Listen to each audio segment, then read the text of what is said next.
Magandang araw na naman po muli sa inyong lahat mga ka-vlog, boss, idol, regular viewer, silent viewer at kasama na rin po ang lahat ng mga OFW. Ang gagawin ko po ngayon ay mag-check po ako ng backhoe na hindi daw po napapandar ng operator. So checkin ko po kung ano po naging dahilan.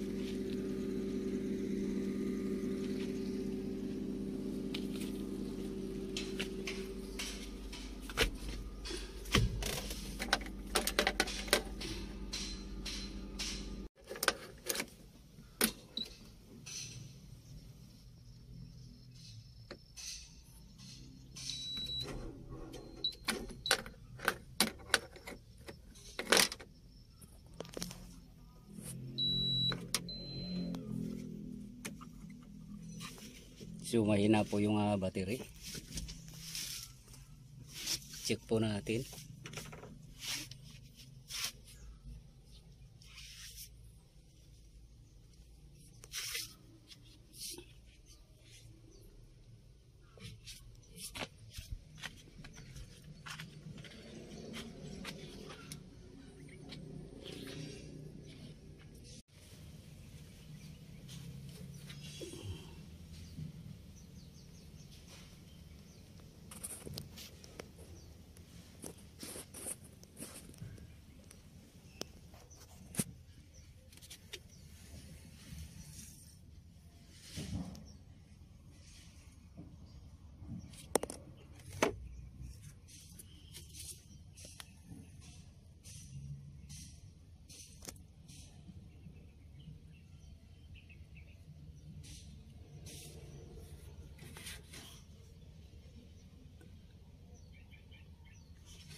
So mayroon po ako napapansin dito, itong butas po na to ay tunaw po yung plate niya sa loob.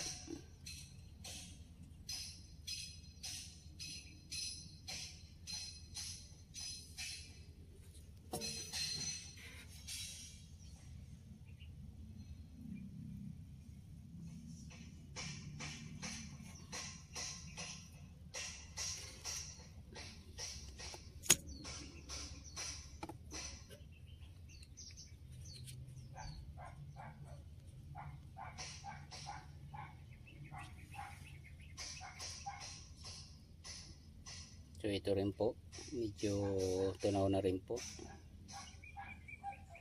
Parang nadudurog siya. So itong iba naman ay hindi naman masyado.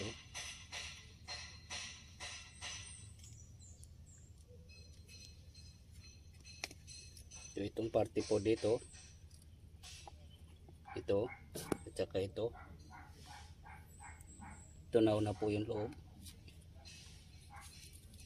So sa visual inspection pa lang po ay mayroon na pong problema.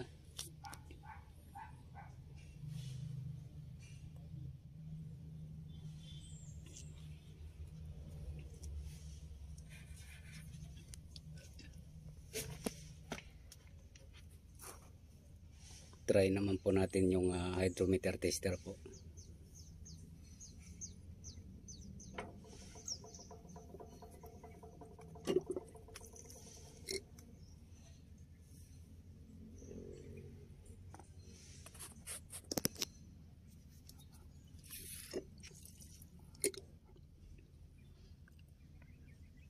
So ito po ay pwede pa pong makuha sa charge to.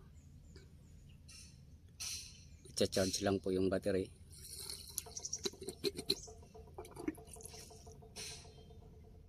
Yan, okay pa po siya. I-charge lang po.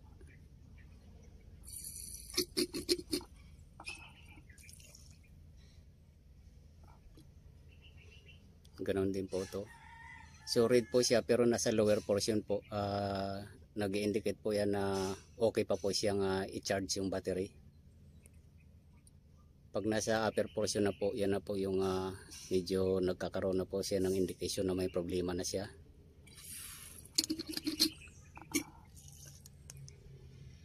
Yan, okay.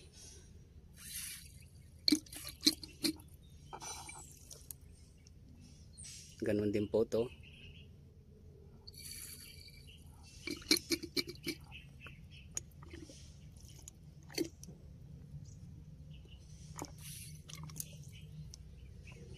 So ayan po yung bad po. Yan yung sinasabi ko na tunaw na po yung loob.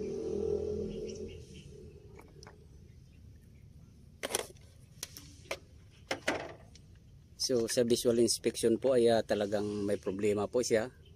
Plus dito po sa testing ay lumabas po na may problema rin siya talaga sa hydrometer test. Ayan, bagsak po siya.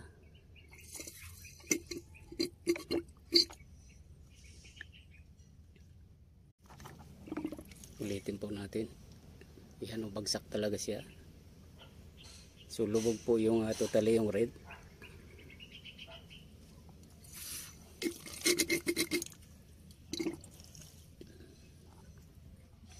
So ganun din po to.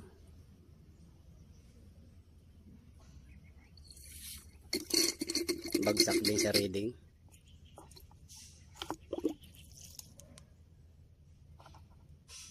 So ito po hindi naman ganun kalala. Pero itong isa, yung nauna ay malala po siya.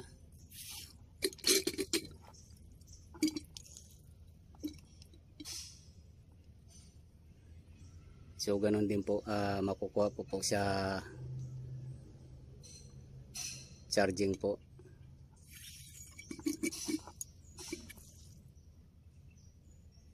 Ganon din po to, hindi po siya malala. So makukuha po sa pagcha-charge ng charger to.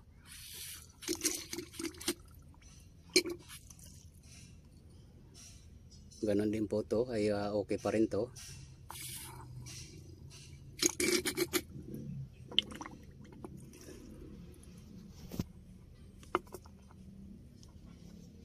So ganon din po to. So lumalabas po itong dalawa na to, itong isa. Yan, sa isang battery na to. Kasi dalawang battery po to. So ito po bagsak siya oh.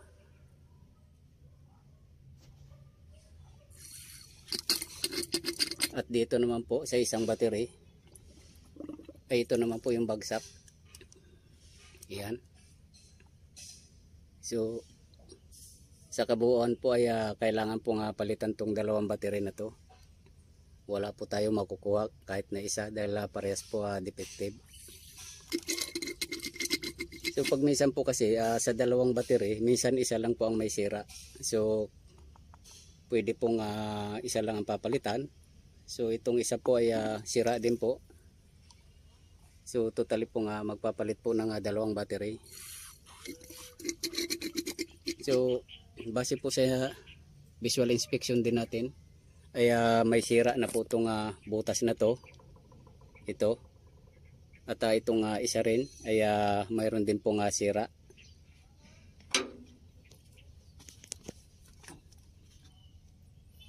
So hindi lang po tayo bumase sa visual inspection kundi pati po sa testing ay bumagsak po siya. So kaya po talagang hindi po talaga pwedeng umandar nga itong bakon na to dahil po sa battery po yung pinagmulan ng problema. So ito nga po may indikasyon na ni-repair na lang po itong poste na to. So talagang may problema po siya. So ang gagawin ko po dito ay i-recommend ko po na papalitan po itong dalawang battery na to. At mayroon din po akong nakitang problema dito kung bakit po nagkaroon po ng sira itong battery na to. So itong battery support po, itong bracket ay hindi po nalagyan ng mga nut dito. So since heavy equipment po to,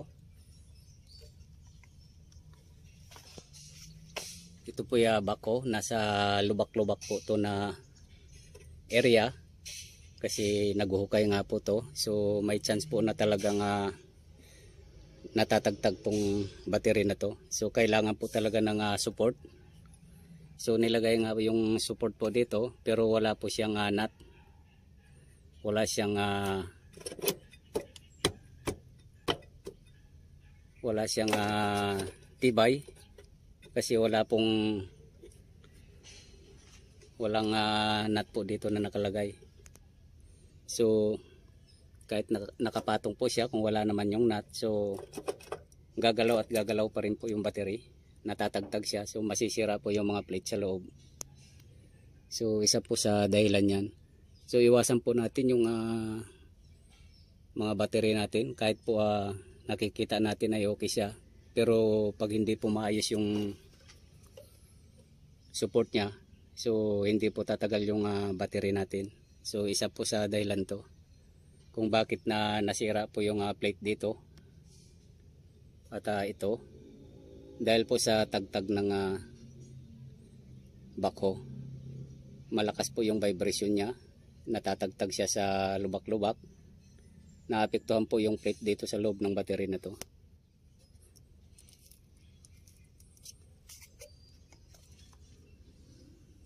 Kaya sa visual inspection pa lang po ay nakikita naman natin ay tunaw po yung nasa loob. So yun po yung dahilan, dahil kung maayos po ang pagkalagay nito, hindi po basta-basta matutunaw kaagad yung plate, itong portion po dito.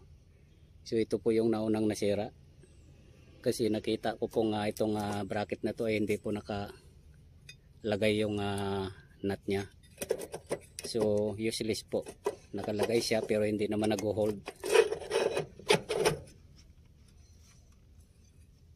Yan, nakaganyan lang po siya.